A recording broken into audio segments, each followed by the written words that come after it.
कि भाई अगर आप ये कहते हो कि जी इंडिया में 25 करोड़ मुस्लिम है या जितने भी नंबर वहां पे रहते हैं, बड़ी तादाद रहती है, कहते हैं वो तो हमेशा से ये कहते हैं कि भाई हम वी आर इंडियन फर्स्ट। यकीन करिए ये बात मैं पाकिस्तान में सुनता हूँ कि वो कहते हैं कि भाई हम तो इंडिया के पहले, बाद में हम किसी और के हैं। ये बात तो मैंने आप लोगों के जो मैं नाम आज भूल तो वो रहा हूँ, बोलेंगे अवैसी ना वगैरह, फखर साहब, जिस असदुद्दीन ओवैसी आप वगैरह, उसने सुनिए, कहा भाई मैं जो मर्जी यहाँ पार्लियामेंट में करता हूँ, लेकिन मैं पहले इंडियन हूँ, बाद में बाकी चीजें। कहते हैं आप हमारी बिल्कुल फिक्र ना करें, बाकायदा एग्जैक्टली पाकिस्तान का नाम लिया मैं उन्होंने। तो ही एंटी बीजेपी, ठीक है भाई, हमारी डेमोक्रेसी है, आपको हक है, अगर आपको ये पॉलिटिकल पार्टी पसंद नहीं, इसका हम्म, इस पॉलिटिशियन का काम पसंद नहीं, आपके मसले मसाइल हल नहीं हो रहे, आपको बोलने का हक है। हम्म, मगर he always puts himself as an Indian first, hmm. और वो चीज के लिए मैं उनकी भी दाद देती हूँ। So he is one of those few. लेकिन जिन जय हिंद। स्वागत है आपका हमारे चैनल पर एक और लेटेस्ट वीडियो में। दोस्तों, पाकिस्तान जब से भारत से अलग हुआ है तब से भारत से नफरत करते करते और आतंकवाद परोसते पाकिस्तान आज बिल्कुल कंगाली की दहलीज पर जा पहुंचा है।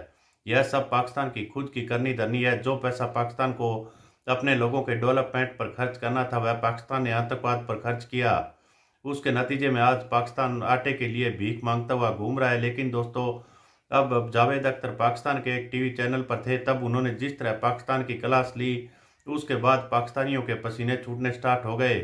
दोस्तों, जावेद अख्तर ने मुंबई आतंकी हमले को लेकर भी कहा कि पाकिस्तान में जितने भी टेररिस्ट जो मुंबई आतंकी हमलों के दोषी थे, उनको पाकिस्तान में आज तक कोई भी सज़ा नहीं दी गई और पाकिस्तान में आज भी वह खुलेआम घूम रहे हैं। लेकिन दोस्तों, इससे पाकिस्तानी मीडिया में काफ़ी लोग हैं जो बिल्कुल बुरी तरह से भड़के हुए नज़र आ रहे हैं, क्योंकि दोस्तों, पाकिस्तानियों की उम्मीद थी कि भारत में कुछ चुनिंदा लोग ऐसे भी हैं जो कि भारत में ही है, लेकिन बाहर जाकर भारत को बदनाम करने का कोई भी मौका नहीं छोड़ते। तो पाकिस्तानियों को ठीक वैसी उम्मीद थी, लेकिन जावेद अख्तर ने जिस तरह पाकिस्तानियों की धुलाई की, वह पाकिस्तानियों को किसी भी हद तक जाकर हजम नहीं हो पा रही है। तो चलिए दोस्तों, हम आपको दिखाते हैं याना मीर और फ़खर यूसुफजई की एक जावेद अख्तर के बारे में। ये एक बहुत ही बढ़िया और मज़ेदार वीडियो है दोस्तों। इससे पहले वीडियो को लाइक कीजिएगा, प्लीज आप हमारे चैनल को सब्सक्राइब कर लीजिएगा। चलिए करते हैं video start. with most of the film stars except maybe Akshay Kumar, except maybe a few, बाकी सारे क्या करते हैं कि ये उस चीज को कारपेट के नीचे दबाने की कोशिश करते हैं। हाँ भाई, don't get politics into art, इस तरह की चीजें। लेकिन जावेद अख्तर साहब ने आई थिंक अपनी तरफ से तो ये ट्रेंड तोड़ दिया है, या आई होप के तोड़ दिया, क्योंकि ही इज, मतलब बहुत लोगों की गाइड रह चुके हैं।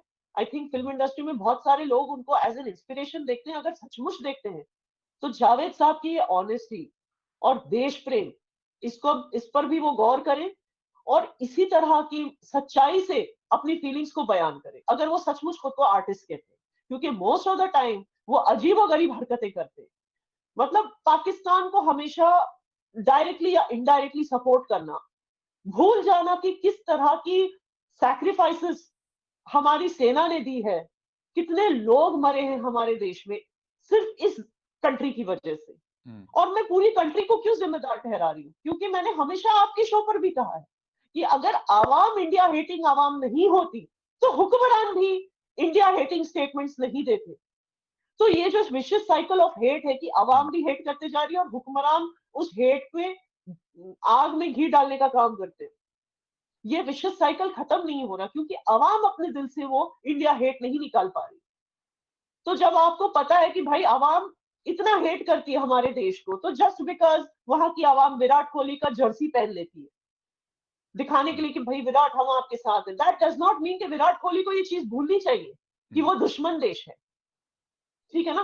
तो ये चीज जो है मुझे बहुत इंप्रेस कर गई, मेरे जैसे बहुत लोगों को इंप्रेस कर गई जावेद अख्तर साहब की ये चीज, coming from a Muslim Indian, because it is very hard. You see, he has done something जो बहुत कम इंडियन मुस्लिम्स करते हैं, और दिल से करते हैं, जो करते हैं वो दिल से करते हैं।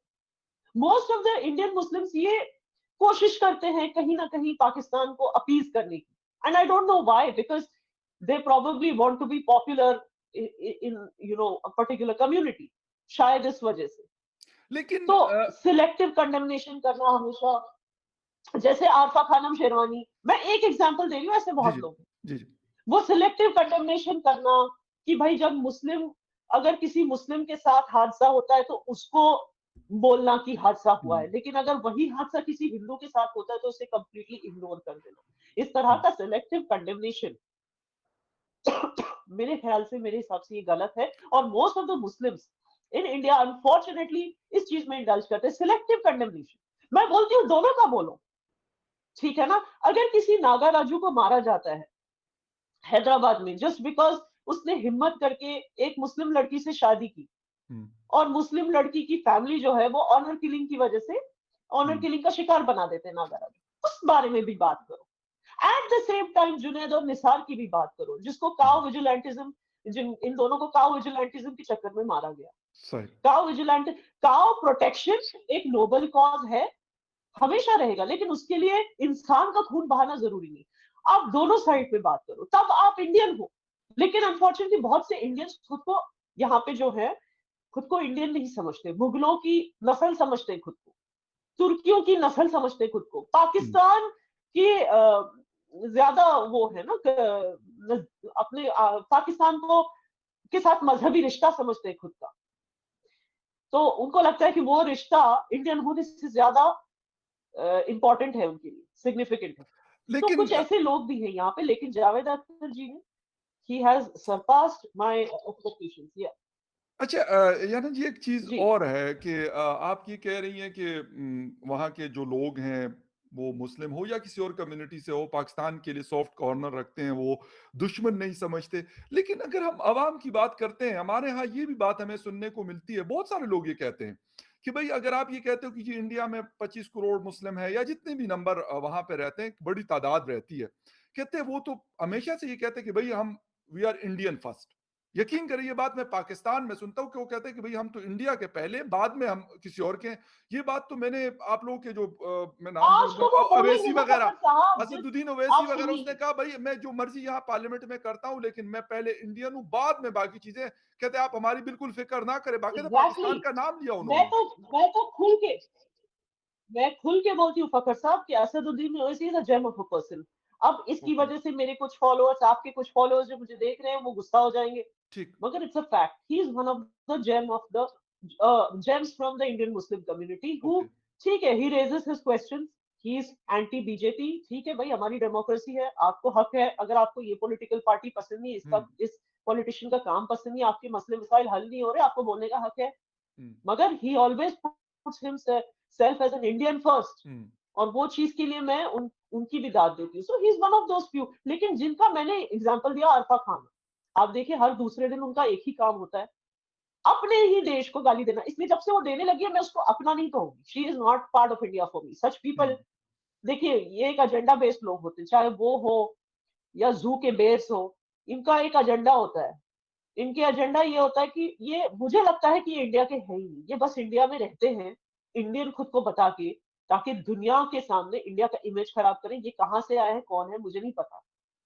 कुछ जू हम्म। बेर्स भी घूम रहे हैं इधर, ठीक है ना, जो अच्छा। खुद को इंडियन बता, लेकिन किसी को कुछ नहीं पता कि कहाँ से आया, कौन है, क्या था 2004 2005 से पहले, कौन था, क्या था, किसी को कुछ नहीं पता। बस ठीक। पता है कि इंडिया की बदनामी करते रहता है।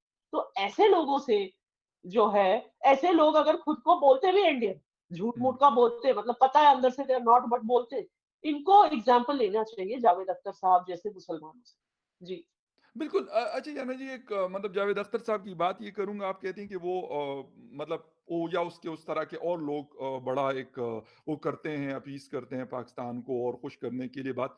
लेकिन एक बात और भी है, ठीक है, मैं ये नहीं कहता कि कभी कुछ नहीं हुआ, पाकिस्तान हिंदुस्तान के बीच में जंगें हुई, पहले तो 1947 की पार्टीशन और उसके बाद भी बहुत सारे इवेंट्स मुसलसल हो रहे हैं अनफॉर्चुनेटली। लेकिन अगर हम ये कहते हैं कि जी वो हमारा दुश्मन है, तो फखर फिर साहब, दुश्मन जंग को तो कोई चाइना कोई के साथ दुश्मन भी को हुई कोई है। घर में क्या नहीं बिठा सुनिए कर मेरी बात, लाहौर, अगर मैं कहता दुश्मन हूँ कि मैं क्यों न्यू है, दिल्ली में बैठा हूँ और वहां पे मतलब एक बात कर रहा हूँ, आसान तो नहीं है ना, इसराइल हम नहीं जा सकते, हालांकि वो मैं उसको भी दुश्मन नहीं कहता, मैं उसको भी दुश्मन नहीं कहता, मैं कहता हूँ यार ठीक है, आपके आइडियोलॉजिकल डिफरेंसेस हो सकते आप हैं, नहीं इसके कहते अलावा कुछ होंगे, नहीं है। हाँ, लेकिन दुश्मनी इसलिए है, देखिए जो पाकिस्तान ने इंडिया के साथ किया, ठीक। और मैं उसको दुश्मनी क्यों बोल रही हूँ,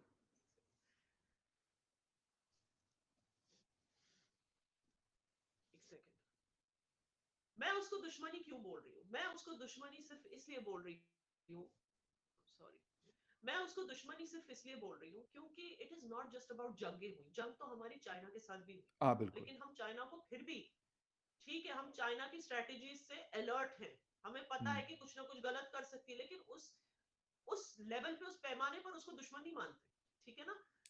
आप लोग कहते हो कि आप लोगों ने इजराइल को तस्लीम नहीं किया, लेकिन फिर भी आपके और इजराइल के बीच में दुश्मनी नहीं, लेकिन इंडिया के साथ है। वो इसलिए है बिकॉज दुश्मनी कब होती है, जब धोखेबाजी की जाती है, और हमारे साथ पाकिस्तान ने हमेशा धोखा किया। सही। अटल बिहारी वाजपेयी जी गए थे, उनके वापस आने के बाद आपने कारगिल कर दिया, जैसे मैंने लास्ट टाइम भी बोला। मोदी जी गए थे, उनके वापस आने के बाद पठानकोट कर दिया, ठीक है ना। हर बार यही। और द मेन थिंग इज कि अब देखिए दुश्मनी किस लेवल तक पहुंच गई है। पाकिस्तान डूब रहा है, ये तो आप मानते हैं। ख्वाजा आसिफ साहब ने खुद कहा है, जो डिफेंस मिनिस्टर है पाकिस्तान के, उन्होंने कहा कि जिस पाकिस्तान की बैंक्रप्सी का कि आप लोग बात कर रहे हो कि वो आने वाली है, वो आ चुकी है दरअसल। हाँ। कहा है ना उन्होंने, बिल्कुल कहा। अब देखिए, despite being a bankrupt nation, हालत ये है कि कोई भी चीज, मतलब आप देखिए आलू फॉर एग्जांपल, आप स्ट्रेट अवे अमृतसर से तो देखा होगा दोस्तों किस तरह से पाकिस्तान ने जो आतंकवाद का रास्ता अपनाया था, उसी की वजह से आज पाकिस्तान बिल्कुल कंगाल होकर बैठ गया। और जो कश्मीर का राग लापते लापते जिस तरह कश्मीरी लोगों को जीना दुर्भर पाकिस्तानियों ने किया था, उसकी भी अब पाप की सज़ा दोस्तों पाकिस्तान को मिल रही है। और पाकिस्तान को उम्मीद थी कि भारत शायद कि अब ऐसे हालात में कुछ मदद कर दे, लेकिन दोस्तों पाकिस्तानी मीडिया के हवाले से खबर आ रही है कि एस जयशंकर ने कहा है कि पाकिस्तान की कोई भी मदद नहीं की जाएगी, जैसी करनी वैसी भरनी। तो देखते हैं पाकिस्तान का क्या होगा। हम आपके लिए इसी तरह की एक से एक लेटेस्ट वीडियो लेकर आते रहेंगे। मिलते हैं अगले वीडियो में, तब तक जय हिंद, वंदे मातरम।